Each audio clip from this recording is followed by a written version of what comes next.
And on the other hand, the only hope for stability and the only hope for sanity, the only hope for peace in a society is masculine, virtuous men. Well, hey friends, welcome to the Evangelical Eddie channel. Wanted to share a little quick comparison I ran into this past week. It's interestingly when you watch a preacher preaching the Word of God, and then you flip to a video from a mainstream media channel, and they're talking about the same thing. In this case, the role of men in our society right now, and the problems we're having with men not exerting leadership, avoiding masculinity, all that kind of stuff you're aware of. Check this out. So you just heard what John MacArthur said. Now listen to this guest on CNN and the similarities in what they're teaching and proposing be the fixes for our society.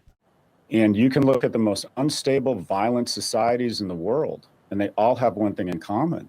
They all have a disproportionate amount of young men who have no economic opportunity and also have no opportunity for relationships. To destroy masculinity, to destroy strong male leadership and character leads to the current disaster.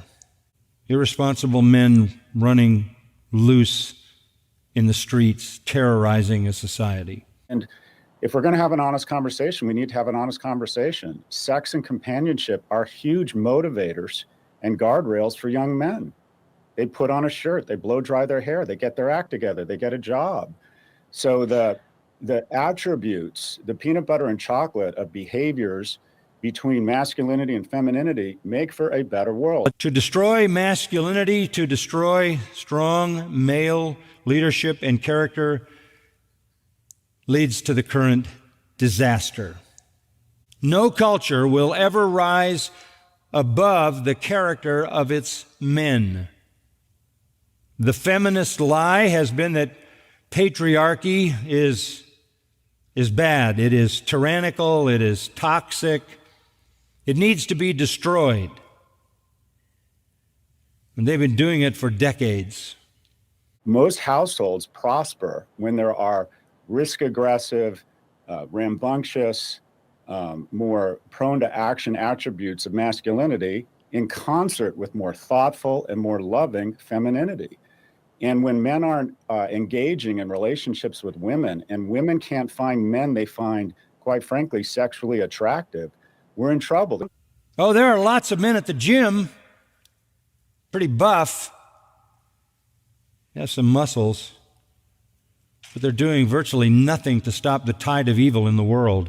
Well, the greatest innovation in history wasn't the computer chip, it wasn't the iPhone, it was the middle class. And the thing that gave birth to the middle class was 7 million men returning from war who were given jobs and money and low interest loans, and quite frankly, demonstrated the heroics and the economic security to be very attractive to a lot of women. And we had the baby boom and the inspiration and the formation of the greatest entity of good in the history of mankind, the American middle class. Sex, companionship are key. And 1 in 3 men under the age of 30 in the United States has not had sex in the last year. And quite frankly, that as an adult is when they become bad citizens. It's no one's obligation to service them, but we need more economically and more emotionally viable men such that we can have more household formation. Evil abounds everywhere. How men respond to its presence determines the survival and well-being of that society. Christine, you wrote a book on this a year ago. Is he right? I mean, I do think there's something to that.